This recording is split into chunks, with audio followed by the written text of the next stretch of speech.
Good morning, Your Majesty. You brought the sunshine. Welcome to WatchMojo UK, and today we're counting down our picks for the top 10 British TV moments of 2021. If he says my tractor is too big, I'm going to kill him. Before we begin, we publish new content every day, so be sure to subscribe to our channel and ring the bell to get notified about our latest videos. For this list, we'll be looking at those TV moments from this year that had everyone talking and made quite an impact. What's the best thing you've seen on TV in 2021? Let us know in the comments. Number 10. Jackie Weaver attends the Brits. The 41st BRIT Awards. Jackie Weaver became an internet sensation after a video of her supervising a parish council meeting went viral. You have no authority here, Jackie Weaver. No authority at all. So, who better to oversee the opening of the BRIT Awards? She took part in a comical Line of Duty meets Parish Council skit with host Jack Whitehall, as well as Martin Compson and Vicky McClure, who star in the popular drama. If you don't get on with this, then I'll kick you off. Jackie Weaver, you have no authority here. Amusingly, she turned down the opportunity at first due to timing issues. Want Elton John to perform? No problem. Will Harry Styles be there? Sure. Want Jackie Weaver involved? Well, she'll see if she can squeeze you in. It was a funny and memorable cameo. Just don't question her authority. Oh my god, she's kicked me out. I think we've had quite enough of him. Shall we get on with this? Number 9. Faye and Teddy's heated argument. Love Island. With a show that loves to stir the tea, incidents like this are hardly surprising. Even so, this argument was particularly intense and rather shocking. After watching back footage from Casa Amor, Faye discovered that Teddy had feelings for Clarice. You look like a two-faced She was devastated and wanted the whole villa to know. Her foul-mouthed tirade garnered a record number of Ofcom complaints, reaching almost 25,000. Faye later admitted that if she was a Love Island viewer, she probably would have complained as well. So keep walking. If you don't want to hear it, I do want to hear it, that's why I'm stood here. She confessed that she was left embarrassed by her behaviour and apologised for her outburst. Eventually, she and Teddy got back together. You're an idiot. Yes, I am. Believe in your shit. Number 8. Joe Lycett storms off the set. Steph's packed lunch.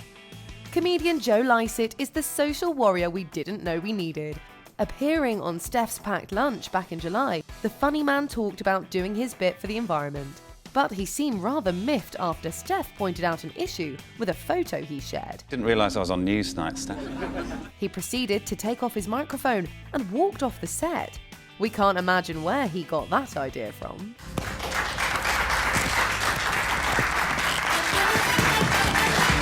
Of course, viewers were left baffled, but his fans knew that there had to be more to it. And indeed, he later revealed on Instagram that it was a planned stunt to make a statement about recycling. All of my, let's be honest, attention-seeking behaviour was to start a conversation about this so we can be more aware of our part in the fight against climate change. Number 7. Jeremy's tractor. Clarkson's farm. From Top Gear to tractors, we're accustomed to seeing Jeremy Clarkson causing havoc behind the wheel. Ha ha! Too big my arse. Now he was taking the pandemonium to the Cotswolds, where we followed his adventures in purchasing and managing farmland. The entire series is full of hilarious misconceptions and missteps, but one in particular towers above them all. Perhaps he forgot that this wasn't the grand tour when he bought a gigantic Lamborghini tractor that proved more problematic than productive. Oh, I think I've done it rather brilliantly. In fact, it was so impractical that he had to recruit other farmhands just to get the vehicle moving. Well, you know what they say, size does matter. Yeah, I've never driven anything before, so keep the advice coming. Number 6. The bridge disaster. Emmerdale.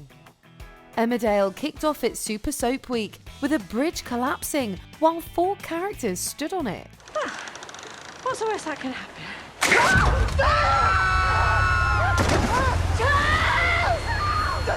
Manpreet and Charles instantly hurtled into the river below, while Victoria and David were left hanging on for dear life.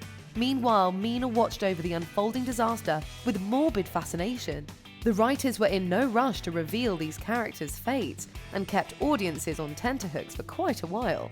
And it seemed like this could be it for Victoria in particular.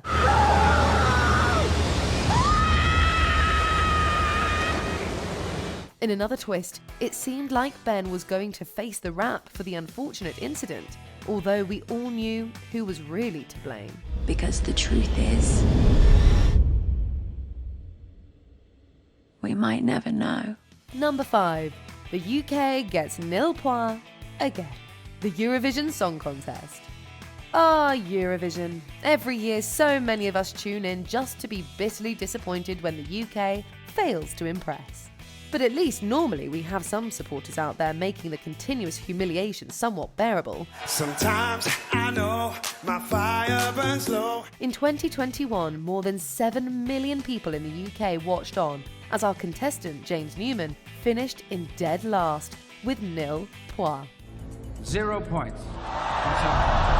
This has only ever happened to the UK on one other occasion, and admittedly, that time the performance really was a car crash. Nevertheless, James celebrated in the most British way imaginable, while the other contestants cheered him on. Number 4. Rose Ayling-Ellis and Giovanni Panice's perfect score. Strictly Come Dancing. The EastEnders actress signed up for Strictly to raise more awareness for the deaf community. Every week she's done them so proud, with one dance more outstanding than the last. Her tango to Ed Sheeran's Shivers from Halloween week was particularly spectacular.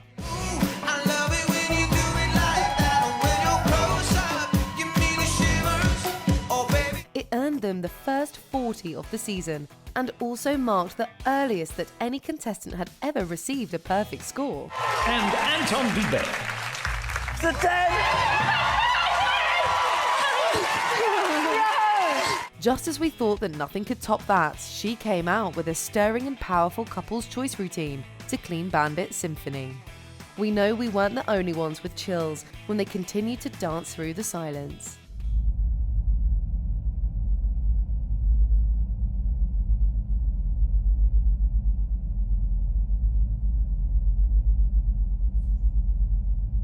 Number 3. Gordon Ramsay meets his match. Gordon, Gino and Fred, road trip.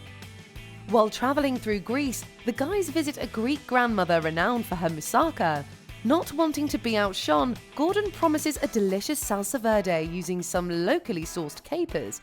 The backbone of this salsa verde is a handful of local capers. He calls the Santorini-based Yaya over to try it. And let's just say that the language barrier isn't really an issue, as her face says it all.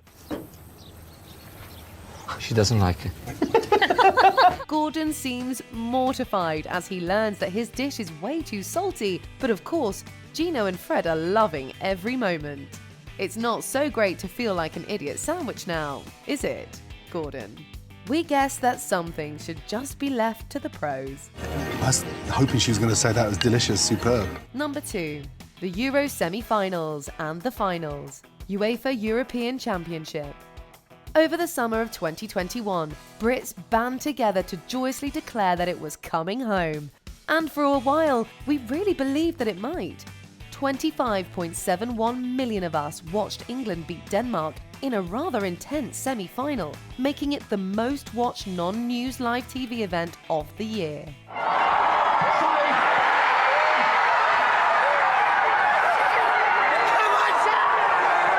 That is until the finals against Italy, which was watched by 328 million people, becoming the most watched event on TV in 24 years. It was a nail-biter until the very end, but we don't need to talk about the results. Perhaps it didn't come home, but our boys did us proud nonetheless. For England, it's tears coming home tonight. Number 1. Piers Morgan storms out. Good Morning Britain. The presenter has made his feelings about the Sussexes abundantly clear on several occasions, but this discussion about their tell-all interview with Oprah ended up going viral. He and GMB's weatherman Alex Beresford engaged in a rather heated debate about some of the interview's bombshell revelations. But it was those two things have detonated as you know, a racially charged bomb at the palace. However, Alex seemed to have struck a nerve when he brought up Piers' personal connection to Meghan Markle. The stance that you were taking on it yesterday was so strong, I just feel that it was slightly clouded by the fact that you've had an experience with her. In what looked like a temper tantrum, Piers stormed off. He's always been a divisive personality, but this time he had gone too far. Whether it was his decision or ITV's, this marked his final day as a GMB presenter. Yet you continue to trash her. OK, I'm done with this. No. Sorry, no. Sorry. So, do you know what? That's pathetic. You can trash me, mate, but not my No. See you later. Do you agree with our picks? Check out this other recent clip from WatchMojo UK and be sure to subscribe and ring the bell to be notified about our latest videos.